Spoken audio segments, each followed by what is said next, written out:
ഇപ്പോഴൊരു വചനത്തിൻ്റെ കാര്യമാണ് പറയുന്നത് ബൈബിളിലെ. എൻ്റെ ആത്മാവെ നീ എന്തിനു വിഷാദിക്കുന്നു, നീ എന്തിനു നെടുവീർപ്പിടുന്നു, ദൈവത്തിൽ പ്രത്യാശ വയ്ക്കുക. സങ്കീർത്തനം 43:5.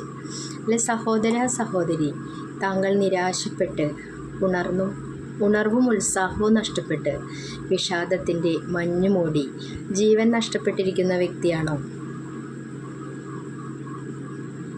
ആണോ? നിങ്ങൾക്കൊരു ശുഭവാർത്തയുണ്ട്. നിങ്ങളെക്കുറിച്ചുള്ള പദ്ധതി എൻ്റെ മനസ്സിലുണ്ട്. നിങ്ങളുടെ നാശത്തിനല്ല, ക്ഷേമത്തിനുള്ള പദ്ധതിയാണത്. നിങ്ങൾക്ക് ശുഭമായ ഭാവിയും പ്രത്യാശയും നൽകുന്ന പദ്ധതി. ജെറമിയ 29:11.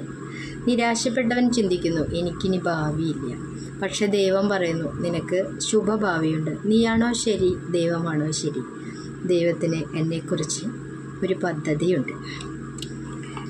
സങ്കീർത്തനം 27:14 പറയുന്നുണ്ട്, കർത്താവിൽ പ്രത്യാശ അർപ്പിക്കുവിൻ, ദുർബലരാകാതെ ധൈര്യം അവലംബിക്കുവിൻ, കർത്താവിന് വേണ്ടി കാത്തിരിക്കുവിൻ. ദൈവത്തിന് എന്നെക്കുറിച്ചൊരു പദ്ധതിയുണ്ട്.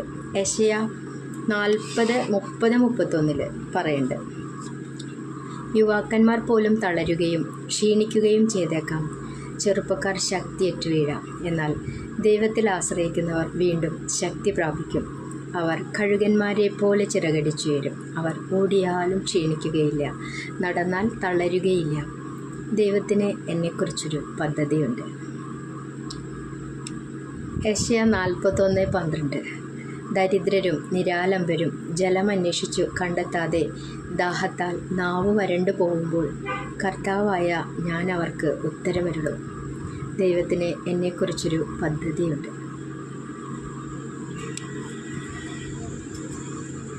യെശയ്യാ 44:3.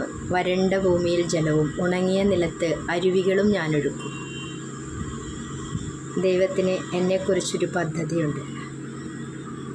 ഇതിൽ വചനത്തിൽ പറയുന്നത്, സ്വന്തപ്പെട്ടവരുടെ മരണമോ പരാജയമോ നഷ്ടമോ സ്നേഹിച്ചവരുടെ വഞ്ചനയോ നിരാശയ്ക്കും തൽഫലമായി വിഷാദത്തിനും കാരണമായേക്കാം. കുറ്റബോധവും വെറുപ്പും അപകർഷതയും ഭയവും വിഷാദത്തിലേക്ക് നയിക്കാം. അജ്ഞാത കാരണങ്ങളും കണ്ടേക്കാം. പക്ഷേ അടിസ്ഥാന കാരണം ദൈവസ്നേഹം നഷ്ടമാവുന്നതാണ്. സങ്കീർത്തകൻ പറയുന്നത് ശ്രദ്ധിക്കുക, എൻ്റെ ഹൃദയം ദൈവത്തിനായി ദാഹിക്കുന്നു. എപ്പോഴാണ് ദൈവസന്നിധിയിലെത്തി അവിടുത്തെ കാണാൻ കഴിയുക? എൻ്റെ ആത്മാവ് വിഷാദം പൂണ്ടിരിക്കുന്നു. സങ്കീർത്തനം 42:2-6. അതിനാൽ സ്നേഹം തന്നെയായ ദൈവവുമായി ബന്ധം സ്ഥാപിക്കുകയാണ് വിഷാദത്തിൽ നിന്ന് മോചനം നേടാനുള്ള ഏറ്റവും നല്ല മാർഗം. അതിനാൽ ദൈവസ്നേഹം വാഗ്ദാനം ചെയ്യുന്ന വചനങ്ങൾ വായിച്ച് ധ്യാനിച്ച് നമുക്ക് ദൈവസ്നേഹം കൊണ്ട് നിറയാം. ദൈവസ്നേഹത്തിൽ പുതിയ സൃഷ്ടികളാവാം. അതിൽ അചഞ്ചല സ്നേഹം പറയുന്നുണ്ട്. യെശയ്യാ 54:10. മലകൾ അകന്നു പോയേക്കാം, കുന്നുകൾ മാറ്റപ്പെട്ടേക്കാം, എന്നാൽ എൻ്റെ അചഞ്ചല സ്നേഹം നിന്നെ പിരിയുകയില്ല. അനന്ത സ്നേഹം പറയുന്നുണ്ട്.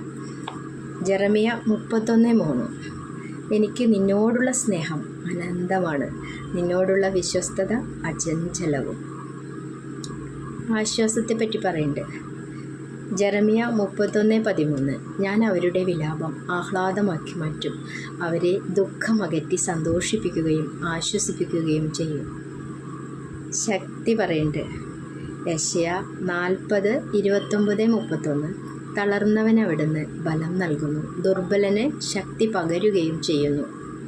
യുവാക്കൾ പോലും തളരുകയും ക്ഷീണിക്കുകയും ചെയ്തേക്കാം, ചെറുപ്പക്കാർ ശക്തിയേറ്റു വീഴാം. എന്നാൽ ദൈവത്തിൽ ആശ്രയിക്കുന്നവർ വീണ്ടും ശക്തി പ്രാപിക്കും. അവർ കഴുകന്മാരെ പോലെ ചിറകടിച്ചു വരും. അവർ ഓടിയാലും ക്ഷീണിക്കുകയില്ല, നടന്നാൽ തളരുകയുമില്ല. അപ്പോൾ ഇടയ്ക്കൊക്കെ ഈ വചനങ്ങളും കേട്ടു നോക്കണേ.